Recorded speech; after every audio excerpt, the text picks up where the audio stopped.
My Gavan and Melanine, and well met indeed. I'm Eric Gallagerton, the head of the modding team behind Divide and Conquer. And welcome back to Divide and Conquer as we continue on as the Woodland Realm. My lord. Your And order. we prepare for the invasion that Sauron has called upon us, hence the name of the last episode, Sauron Decrees. Be wary. For that is exactly what is happening here. The invasion forces are already coming. Kirsch the There Good will be much honor comes in from defeating you. Brune, the Easterlings. Our army, led by Dol Guldur, is heading south to the town of Råberg, where he hopes to take it from Dol Guldur. That's about all we've got going at the moment. Legolas is in a fort over there so that he's not draining our in money. And that's where we have it. Now, 1.2. What's the date today? Friday. You're all itching to know about 1.2, I'm sure. And I can tell you that it is close. As I said, it's most likely to come out of the weekend, but I built the installer on Tuesday evening, but I missed off about 3 things, hence why we test it. So I'm adding those in as just after I finish recording this. And then it will be tested again, so we're still on for our weekend release at the moment. I only missed 2 files, actually, which is pretty damn good. But I will warn you all again, and I'll probably warn you all again in every video leading up to this. This new patch is going to install slightly differently to the ones that came before it. And I have no doubt that it is going to catch so many of you out. But I just have no choice but to not do it this way, because the installer deletes certain very important files, and for some people they weren't being deleted. Now my theory is that you just weren't running as administrator, and then you weren't telling me that. You were just saying, oh, the game's not working. Because people like to just not listen to instructions, because that's what they do. But that's the only conceivable reason why I can imagine that they wouldn't have deleted what they're meant to, because every time I build these installers, I test them on my computer first, and all of them have worked perfectly. I put in these fake files in a fake folder structure, and I install into this fake folder structure, and it deletes all the files. But anyway, for some people it wasn't. And so we've had to include the cleaner in its accurate place where it actually needs to go, so that people can then go back and run the cleaner and it's there, because it's too much to ask them, apparently, to copy and paste the cleaner from the location where I had put it to where it needs to go. So in version 1.1 I provided you all with the cleaner. Now if you're not sure what the cleaner is, there are certain files in the game that need to be deleted when you're updating the game. They get deleted once, then the game rebuilds them and stores like a cached version of those files for safety, should anything go wrong with your save games. So you have to delete them whenever you change certain files to ensure that those new files do take effect in the game. This is our last stand, my friends. So they need to be deleted by the installer. And the cleaner is just a file that deletes these recurring files. So it finds them in your folder structure and it deletes them. It's been present in a lot of mods because it's a feature that all mods have to deal with. Third Age didn't have to deal with it because the mod was brand new. So the files essentially were the first time instances of them in the game. So the Third Age base game never had the problem with the didn't need a cleaner, didn't need any of that. But subsequent submods do need it, and we are of course having to implement it, as I'm saying. And unfortunately, because the installer wasn't deleting things, the cleaner will.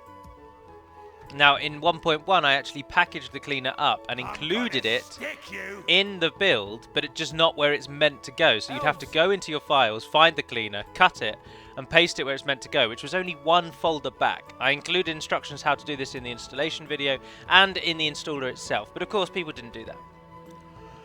So now I've got to pander to the lowest common denominator, and I'm sorry that I'm moaning about it, but it really frustrates me. If you don't think that you even know how to copy and paste, then maybe modding isn't for you. Maybe even trying to install mods is not for you. You need a basic computer level literacy in order to install these. And we do what we can from here, but without physically taking over your computer, I can't help you. But anyway, enough about verbally bashing my fan base. Let us continue. What should we do with you, Arandur? Do we send you to Gorduf? Kill you before Gazul gets there. But then if we can kill Gazul, then that they've basically drained Bur Southis. But look what's in Dorthalu. Dol Guldur have just got so much. And they're not even invading. They've attacked me and they're not even the invading army. Although no one else has really sent anything. Mordor has sent a single general. The Eastlings have sent 2 pathetic little armies.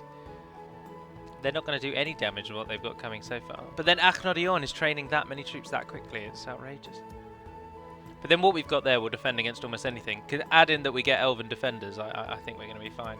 The question is, do we try and kill Guldur before... Yeah, we might as well. There's the target. Before Gazul arrives. Fight to the end. So the reason that this one's going to install slightly differently is, whereas before I asked you to click the Third Age 3 folder, and that's your destination, and then the installer appends the data folder on the end. Well, this time you need to go one back, and you'll need to click on the mods folder, and it should end Third Age 3, and not Third Age 3 data. So it's an absolutely minor change, and really wouldn't make any difference, but I'm sure it will make a difference somewhere to some people.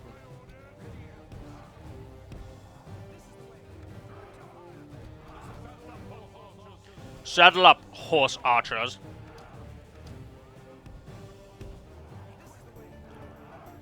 Oh, wrong button. Are you not in range yet? Get in range.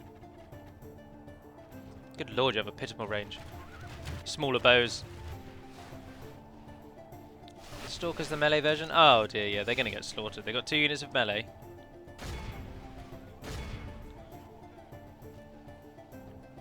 Archers also have a wonderful little effect whereby they stagger the enemy. Now, something that Ngugi told me in the comments from the last video to now is that the infighting ability that the Nazgul have, that does not affect units that are engaged with your forces, so you can't ignite infighting in troops that are already attacking your troops, which I did not know. So that's why the stun abilities never really seem to work, because the ability only really has effect.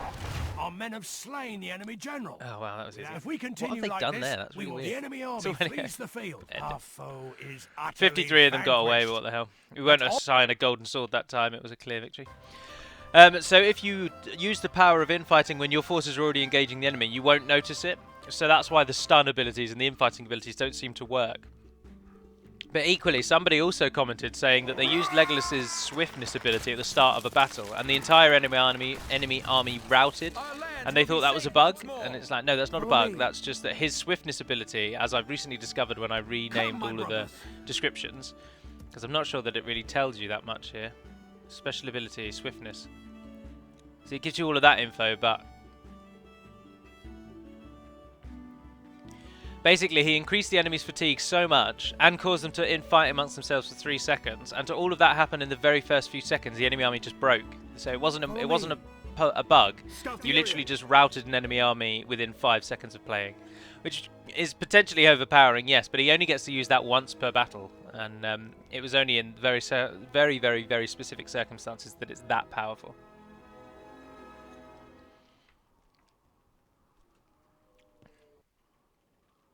Oh no! We must protect the people. Look how much! Look at the garrison of Akhnodior now. It's almost half a banner. No wonder Dol Guldur just can't accept that they're defeated. Although they pulled away from actual Dol Guldur though, and we're up against the forces of Khand. We Very must interesting. defend these lands. Welcome, Khand, to the war in the north. Trandor's always got a merchant's quarter. That will give us a bit more money, which is always nice.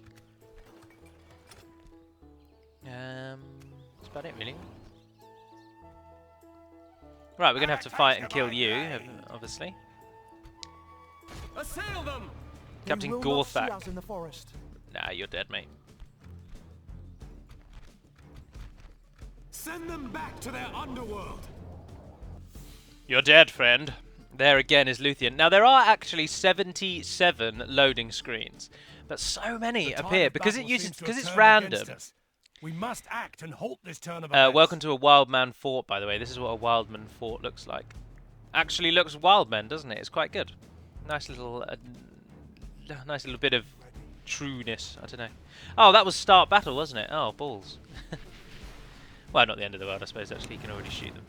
They will run to the edge of the map and they'll stand there, which again, some people think is a bug, but it's not a bug. They're just moving so that they can't be flanked, and they often try and go for high ground as well, which is what you do if you're defending. So, no bugs. Was I going to talk about something else? I think I was going to talk about something else, but I can't remember.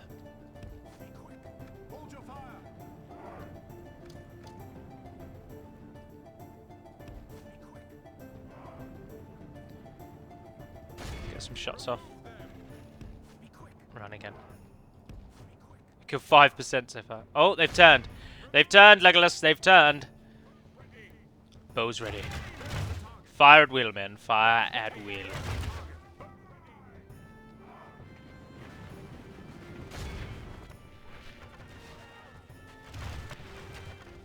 Oh, the star is directly on top of where Legolas actually is. Oh, I never knew that either. Oh, it's because I just told you to stop doing what I wanted you to do, isn't it? So you've... Stop firing.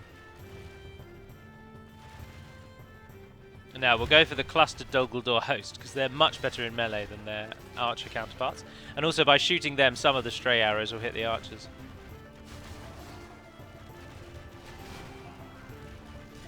As people have readily pointed out as well, despite the Hinidawa being incredibly strong units, and with their missile attack of 12, the highest missile attack of any standing unit that uses a bow is actually the Noldorin Guard of Imladris. But as they are a bodyguard and not trainable, I don't really consider them. They're a massive one-off. So. Right, change fire to the archers now. Start dropping those. Only half the enemy force remains. Oh, but they've killed 32% of us, and all they've actually killed is 20 elves. Right, they're coming in for melee, so you're going to get some good shots on them. See, there we are. Swiftness causes them to fight amongst themselves for 3 seconds, which is so quick that all it really does is cause them to stop attacking you for 3 seconds. But as I was talking about in the Gondor video, it will decrease your unit's fatigue now, but when the timing of it is up, I think it only lasts 30 seconds, it will increase your unit's fatigue. So it's a risky one to go with, really.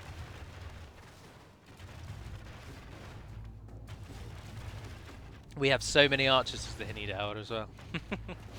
So many arrows, we can just go for ages.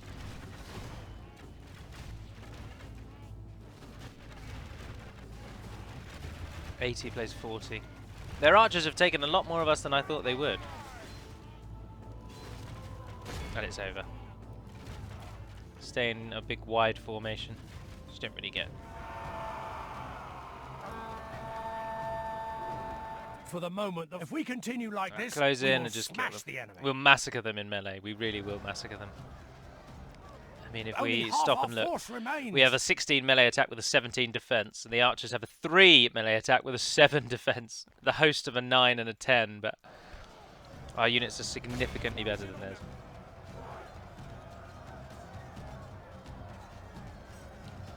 Good tidings. The enemy. Behold how our cowardly That's enemy are utterly vanquished. And we are free from the fort. That is, of course, an image of Shadowfax, the Merchas, running from some wild riders by the looks of things. Many of them, of course, are self-explanatory. But there are, of course, one or two that are a bit unknown. We've defeated their wretched armies.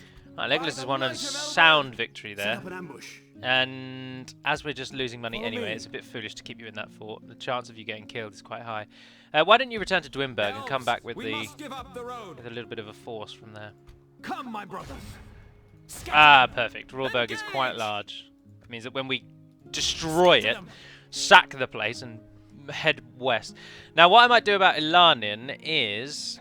Actually, just had a little bit of a brainwave. Arendur. Elves. I think I might send... Yeah, Arendur, you become the governor of Dol Guldur. Legolas. Thranduil, you join me those horsemen, and you head out. Onward. You go and take Ilanin. Because you're strong enough to do that, especially with 2 units of cavalry with you. Now, this army should hopefully crush all of this. Maybe then we'll move it... We'll ignore Burst Southis, move down to Dorthalu, then come back for Burst Southis. All the while holding off this Candish invasion force. Your corpse will Togrul be the thrown Scarred. to the dogs. Shariar. And then Candish units, which are rubbish. If we get anything that can play stakes, Cand are defeated. It's a fact that many of you are stumbling across in your own campaigns. If you're fighting against Cand and they are besieging your city and they attack your city and you can play stakes, you've won. Doesn't matter how many troops you've got, you've won. Now, of course, Khand actually do get some quite good ground infantry in the later game. I mean, they're not amazing ground infantry, but they get some. And it can at least do some damage. But they're cavalry through and through, mostly. And the cavalry... Oh, it's all going to kick off. The cavalry, they train more cavalry than they do ground units, so the stakes have a bigger defense. But Erumeldir the Respected, Governor of Dol Guldur, which I need to rename, but I'll talk about that in a moment when we're loading into the battle. Togrul the Scarred has 1,150, mostly cavalry, including the new design and name for what were the household cavalry, I think we used to call them. Household cavalry or household lancers or something. They're now called nomad horsemen, so... Joining him are the Eastlings of Rune, with Kirsch the Good, bringing a token force really, but nothing too great. And of course the forces of Harad, with Zainaben. He's alright, he's got 2 units of Trollmen. Alright, this is it. You know it's going to be a big one because it's not loading quickly. And they're attempting a night battle. Fight to the end! Your concerns are noted about Mordor and Harad being remarkably easy, and we will in future, because hopefully there'll be a patch after 1.2. Elite Dwarf's got a lot of ideas. Hummingbird and I are both, by no stretch of the imagination, burnt out of this yet, but foes appear to be gaining the upper there's always a hand in chance this that things battle. might change, things could happen, so you can never take anything for granted. But we do hope, of course, to release something after 1.2. It'll probably be patch 2.0 is the name I think I'm going to go for. So if we're talking about it in future and stuff, we'll call it 2.0. Because, of course, originally it was version 1, then 1.01, then 1.1, and then 1.2, and so in future we'll go with 2.0. But, so we will look to try and address the difficulty of Mordor and Harad, and we'll try and make them harder for a human player. That will be our goal.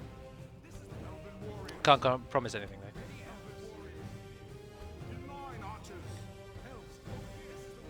But the reason I brought it up, though, is because when Grumpy Pirate first posted that Mordor is a really, really easy campaign and it's not a challenge at all and could we make it harder, that then spawned something of a little bit of an onslaught in, oh, if we're talking about easy factions, then this faction definitely needs to be looked at, etc., etc. And so all I'm saying, the point of my little ramble here is, screw it, we'll change them when we're in battle. Don't fire at will, don't fire at will. We don't have very many archers, do we?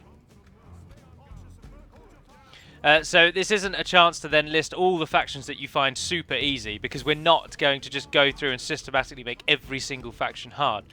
The major kind of focus at the moment of this 2.0 fictitious future patch is going to be making the game harder.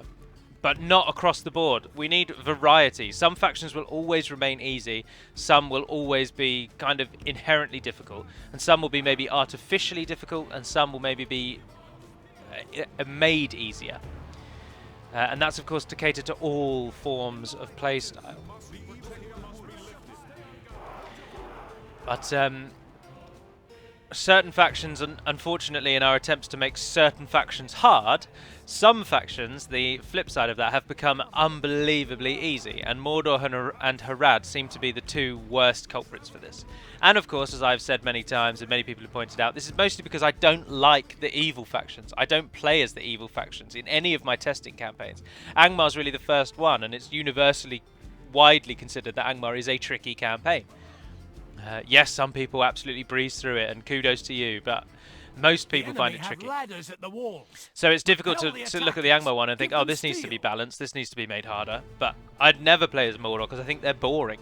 And that may also be part of the issue, I suppose, in that Mordor being a horde faction, they probably are quite boring. You just get the same unit and a lot of it every time. But anyway, so we're going to hopefully look at some things. I've already got some ideas I think that might work for Harad that will both be very cool and will affect their difficulty. Oh, I didn't check to see if we get anyone that places stakes. Oh, no, I don't think we do.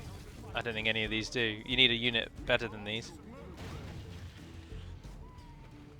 So we didn't get stakes, so we're going to have to fight them the old-fashioned way. And there are the forces of Khand. Now, see, that's actually caused quite a problem, because without stakes, we're going to really struggle. Our only advantage here is the steep slope in the centre of our city, which they're going to have to fight up, and the fact that they would have had to have broken down the walls, walked up the steep hill outside, all before they'd even arrived at us. There isn't anyone out that way, thank God. Who's out here? Harad. The tribes of Harad. The There's enemy siege tower Variags, has reached and our of course the walls. men of Rune are coming up from a very weird position because they're on the side where you can't get any siege equipment.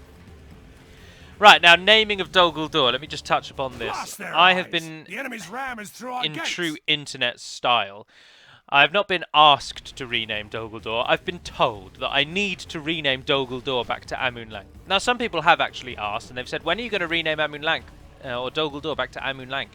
And others have just said, you need to rename The Dol walls Guldur are back no to longer Amun Lank. ours. The enemy Which is have never taken going to them. win favour with me, to be honest.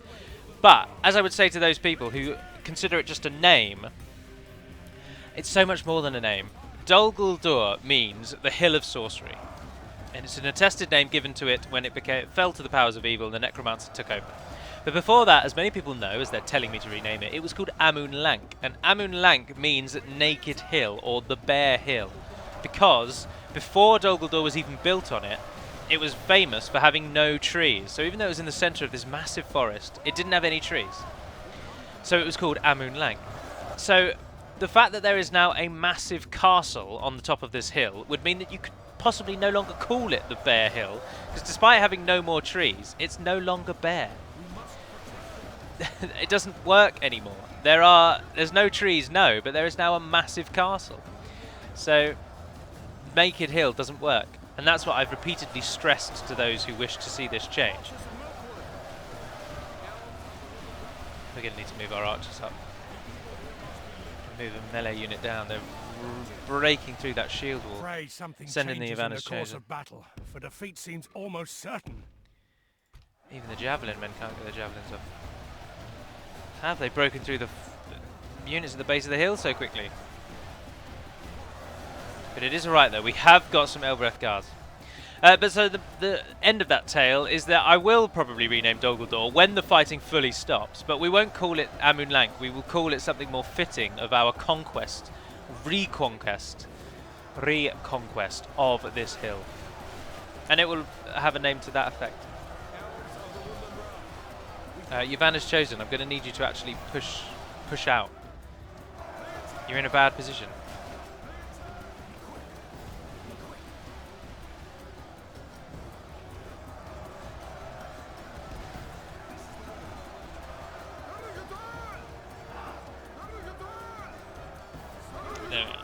Right, are you okay to fire? Are you okay to fire? You're okay to fire.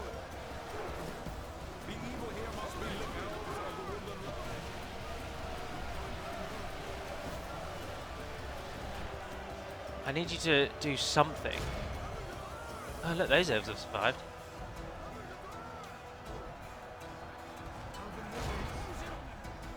Now Ivana's chosen to get a bonus against cavalry, and they're very elite elves.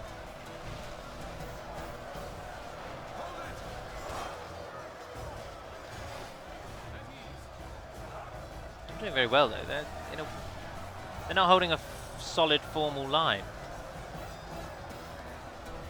Getting shot to high heaven. We've lost a lot of our army. But those elves are at least holding on. Some normality's been restored. Our archers are shooting at someone. They're in a perfect position to rain absolute hell over the top of our forces down into those units down there. So why aren't they? Defeat seems almost certain. Right, 13 of you run down and get involved. Come on, defense.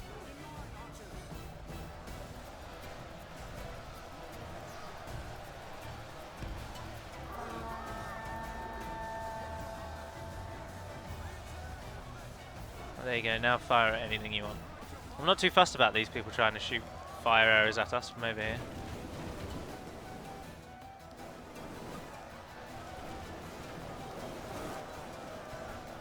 Right, you can now move into position perfectly.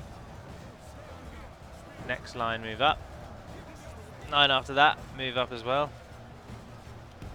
You 34, run down and get involved. Badly bloodied. They have lost half their men.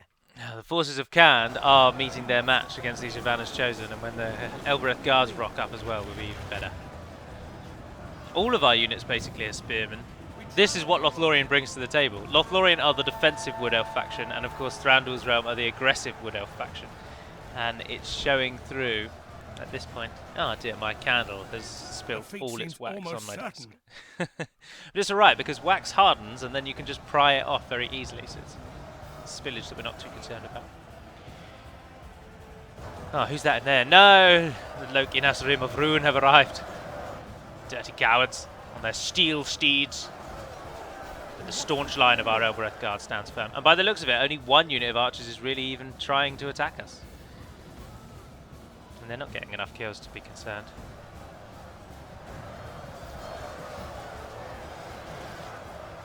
Look at that mess. That absolute mess.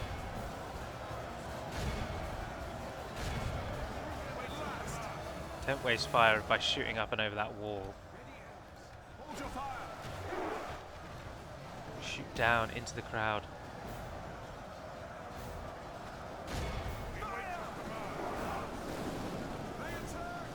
Bows up, men, bows up. Any day now, lads. Any day now that you want to start firing, I'm willing to accept. There we go. Oh, almost all of them are arcing their shot.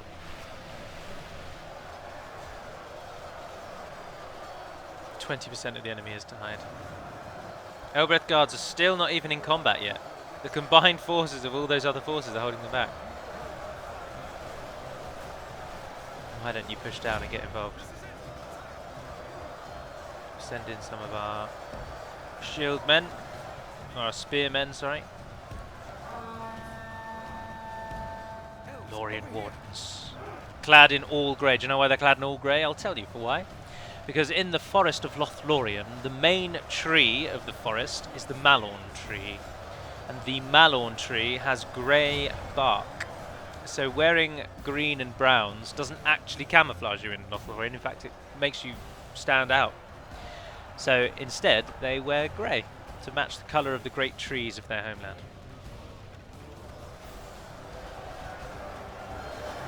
And to that effect, if you play as Lothlorien, as you'll notice, Hummingbird has made basically every single unit, bar their elite Elbereth Guards, to wear grey. So they follow that pattern very much. Now I think this is where we're going to get them, because they're fighting uphill, so we get a melee advantage. And we're elves, so we get a huge advantage anyway. And most of the Candish force is cavalry, which are two forces in our front line, our two elite forces in our front line, both counter cavalry exceptionally well.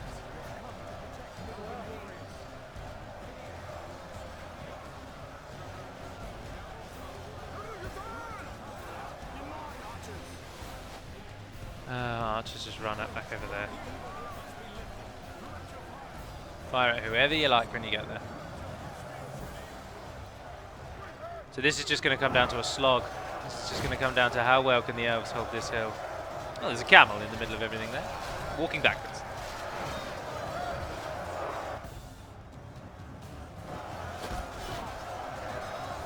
They've got a lot more archers than I first anticipated. Now there's the Candish bodyguard, I believe. That one, yeah, the Japanese guys.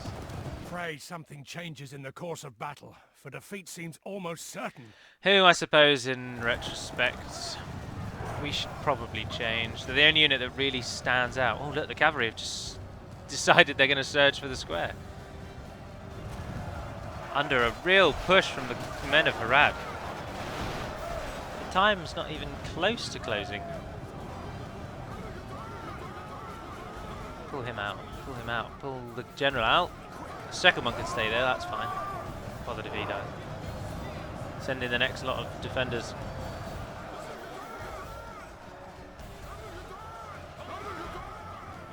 They've suddenly surged for our general. I'm not sure why. One unit still in there.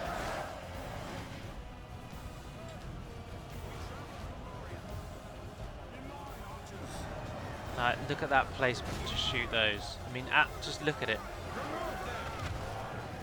You could literally shoot them in the eye from that far away.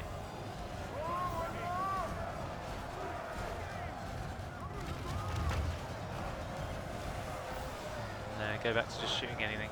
Oh, they're breaking through. How are they breaking through? The cavalry is literally just surging to the square. They're ignoring the fight altogether.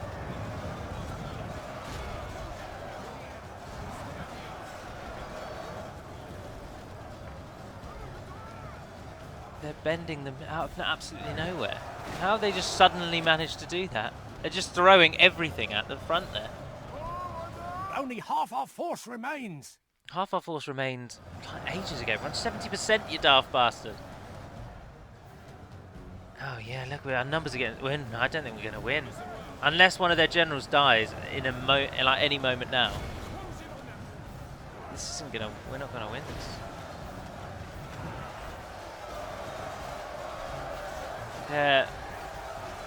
Their suicidal charge is just crippling us. But whenever I do that kind of suicidal charge, I can take huge losses for the pleasure.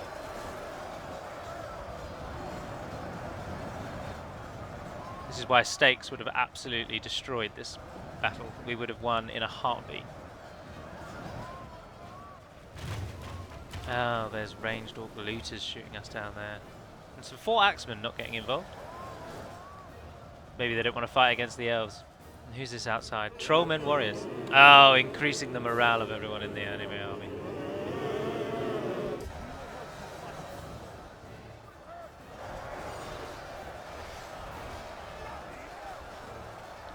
Guardsmen are getting hacked up. There's only one Yavanna's chosen left, and there he is. No, I don't think we're going to win. Their little charge thing has just totally broken our line. We're not going to lose the square anytime soon, but...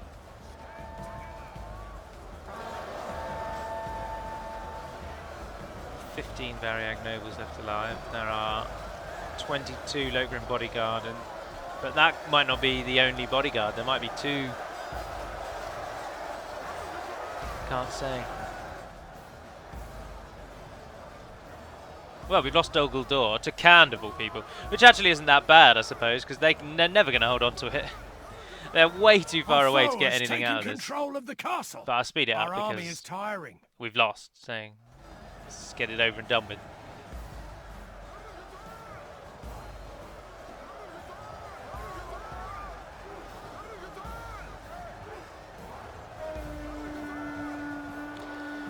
Seems oh, our general's fighting to the end. Give it the beans, lad. Give it the beans.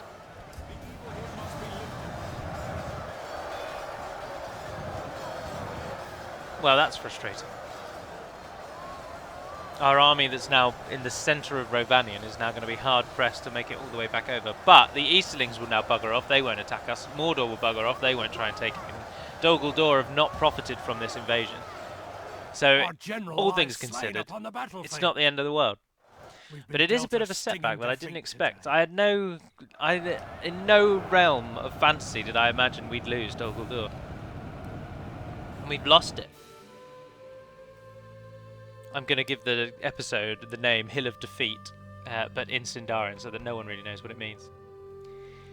317 kills the Yavanna's chosen took down. That's a great amount. But then think of the army upkeep we've just freed up. Legolas has just headed north to Dwinberg, whereupon he can pick up some troops, and we might be able to sneak it off of Khand fairly quickly. With minimal loss, minimal problem. The Misty Mountains as well, they'll be buggering off home now. Look how many of Khand and Rune died to take that. Ah, Rune already had hardly anyone anyway, didn't they?